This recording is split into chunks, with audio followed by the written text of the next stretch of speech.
Seja bem-vindo ao podcast Conexões de Esperança.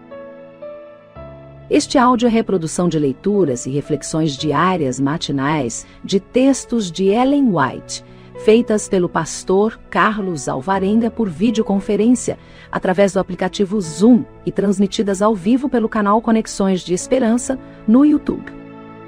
Nosso desejo é que sua experiência com Deus seja enriquecida com o que você vai ouvir a seguir.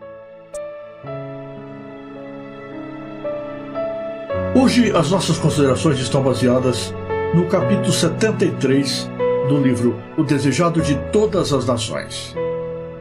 Nós lemos assim: olhando a seus discípulos com o divino amor e a mais terna simpatia, Cristo disse: agora é glorificado o Filho do Homem, e Deus é glorificado nele. Então, dirigindo-se a eles com a carinhosa expressão, filhinhos, disse: ainda por um pouco estou convosco. Vós me buscareis, e como tinha dito aos judeus, para onde eu vou não podeis vós ir. Os discípulos não se podiam regozijar ouvindo isto. Sombrios foram os pressentimentos que lhes encheram o coração. Mas as palavras que lhes dirigiu o Salvador foram cheias de esperança. Não se turbe o vosso coração, disse. Credes em Deus, crede também em mim. Na casa de meu pai há muitas moradas. Se não fosse assim, eu vou-lhe teria dito, vou preparar-vos lugar. E se eu for e vos preparar lugar, virei outra vez e vos levarei para mim mesmo, para que onde eu estiver, estejais vós também. O objetivo da partida de Jesus era o contrário daquilo que temiam os discípulos. Não significava uma separação definitiva. Ia preparar-lhes lugar para que pudesse voltar e recebê-los junto de si. Ainda os discípulos estavam perplexos. Tomé, sempre turbado por dúvidas, disse: Senhor, nós não sabemos para onde vais, e como podemos saber o caminho? Disse-lhe Jesus: eu sou o caminho, a verdade e a vida. Ninguém vem ao Pai senão por mim. Não há muitos caminhos para o céu. Não pode cada um escolher o seu.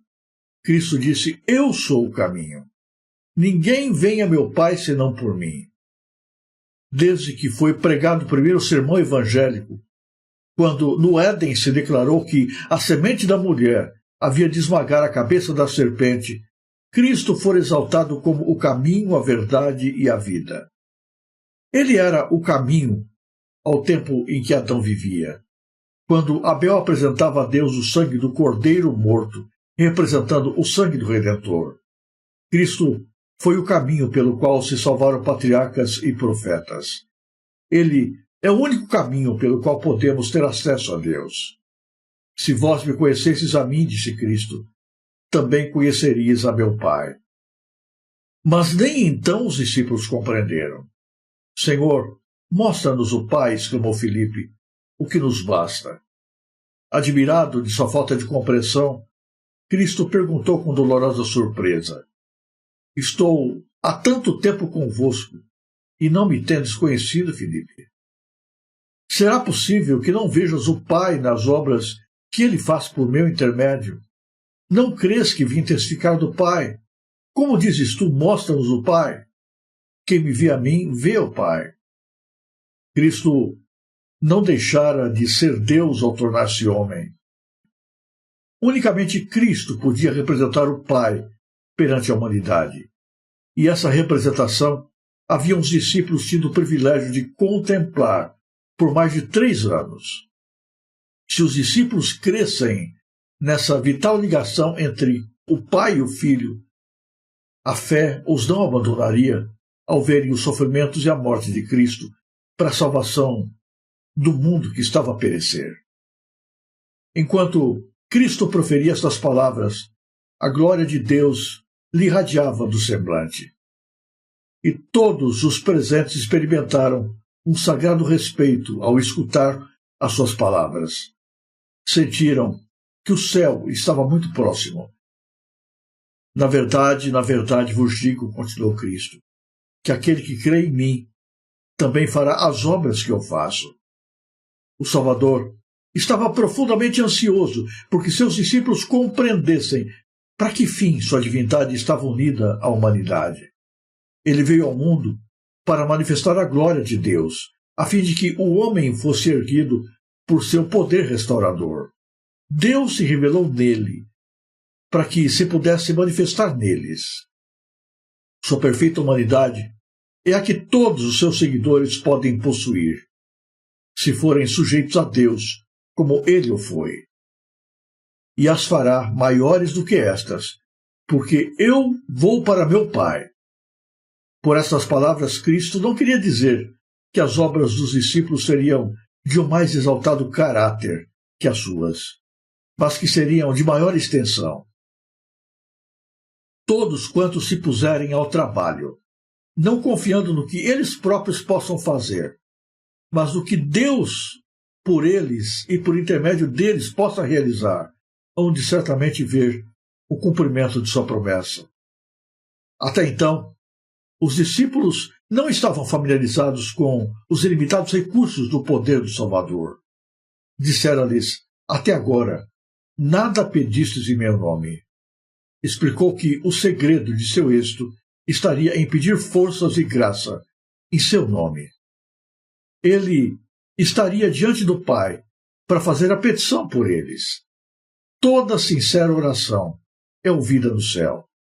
Talvez não seja expressa fluentemente, mas se nela estiver o coração, ascenderá ao santuário em que Jesus ministra, e ele a apresentará ao Pai sem uma palavra desalinhada, sem uma dificuldade de enunciação, bela e flagrante, com o incenso de sua própria perfeição.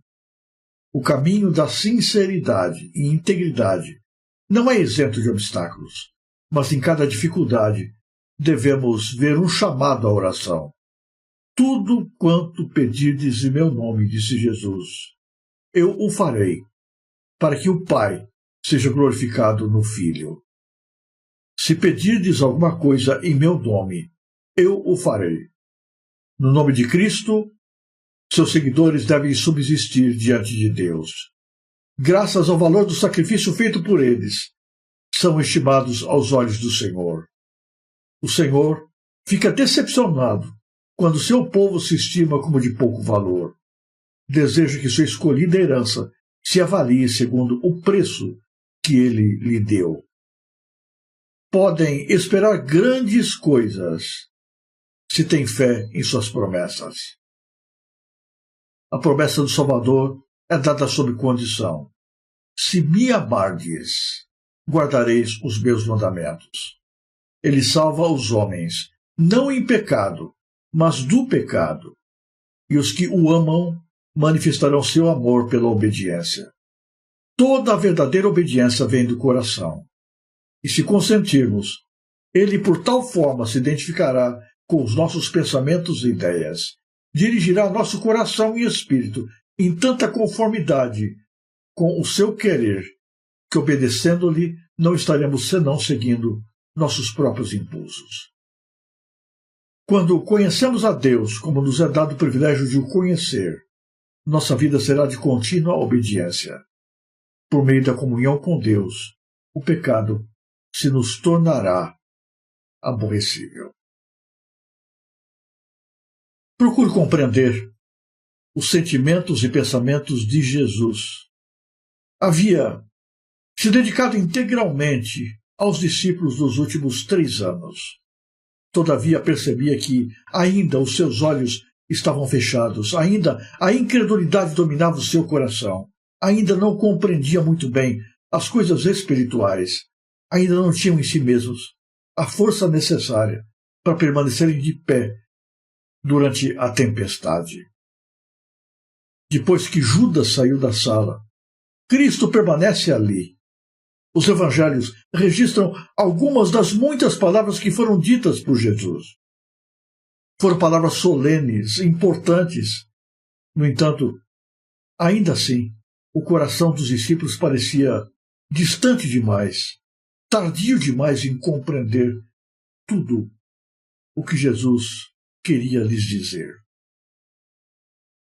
Ali, diante dos discípulos, Jesus reafirma que por um pouco de tempo ainda estaria com eles, mas em breve seria tirado.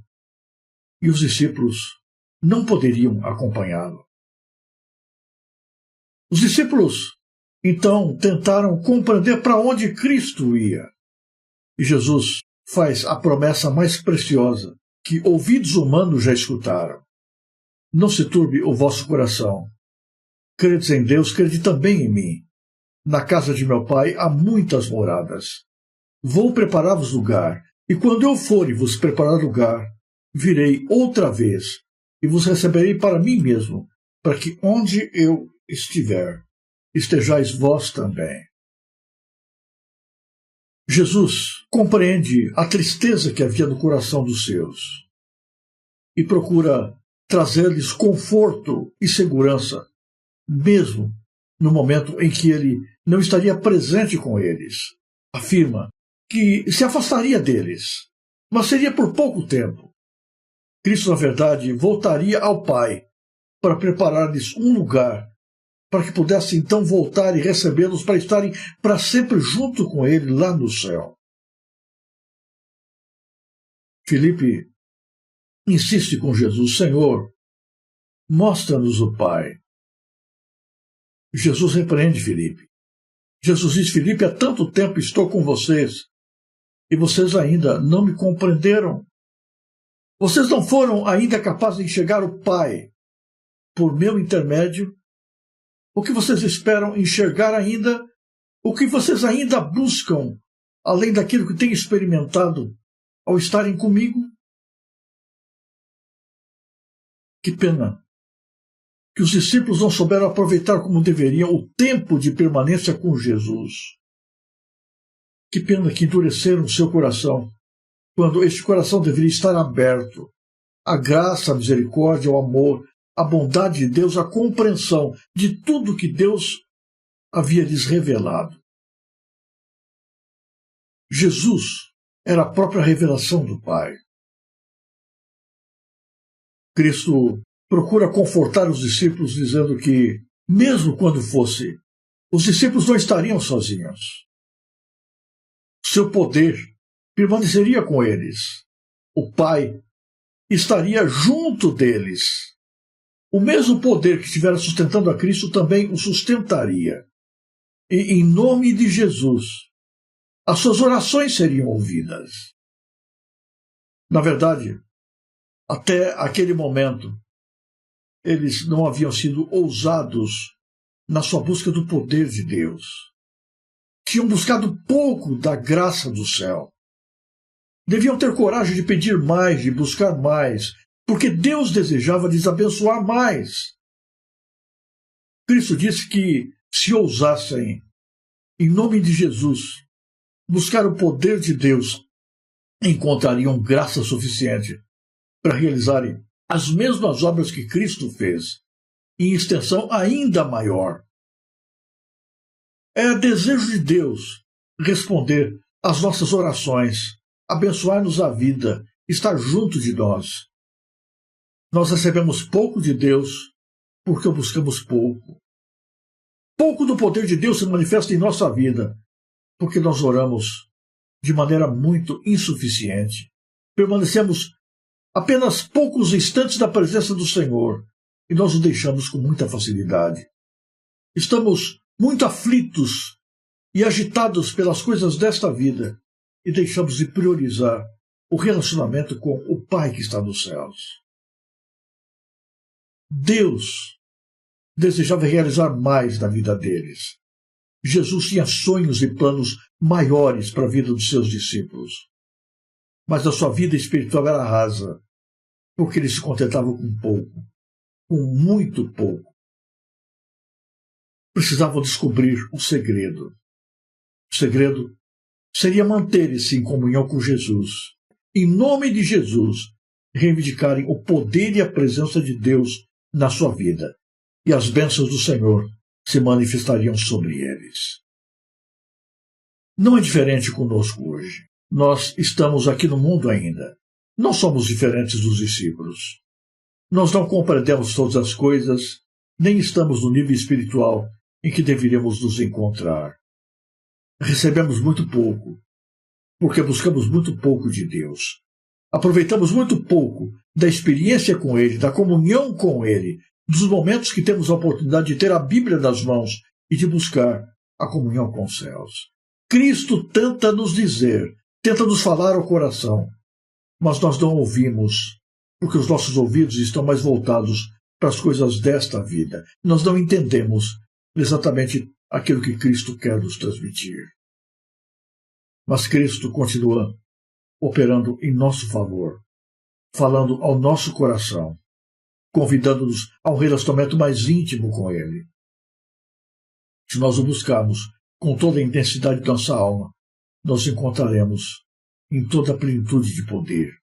E Cristo sentirá prazer em demonstrar a sua graça e a sua presença através da nossa vida. O diálogo com os discípulos continua e nós vamos continuar a análise dessa conversa na sequência das nossas leituras aqui. Hoje, fiquemos com o pensamento de que Deus tem sonhos muito maiores para a sua vida do que aqueles que você imagina. Deus quer fazer muito mais por você do que aquilo que você sonha. Deus quer te dar muito mais do que aquilo que você tem. A despeito de tudo quanto Deus tem para nos oferecer, nós estamos experimentando muito pouco. E a culpa não é de Deus. A culpa é nossa própria. Porque nós não temos buscado a Deus com toda a intensidade do nosso coração. Nós pedimos e pedimos mal, pedimos pouco e pedimos errado. Deveríamos nos apegar mais a nosso Senhor Jesus Cristo e, em seu nome, buscarmos de Deus o seu poder, não necessariamente para fazermos milagres e vermos maravilhas acontecendo, mas, acima de tudo, para sermos transformados a cada momento em pessoas mais parecidas com o nosso Senhor Jesus Cristo. A vontade de Deus precisa se revelar na nossa vida. Nós não precisamos ficar turbados com os problemas da vida. Nós não estamos órfãos. Nós temos um Salvador que está preparando um lugar para nós lá no céu. E enquanto prepara moradas para nós na casa do Pai, intercede diante de Deus em nosso favor. Que nossa confiança e nossa fé se apoderem da sua graça e das suas promessas no dia de hoje.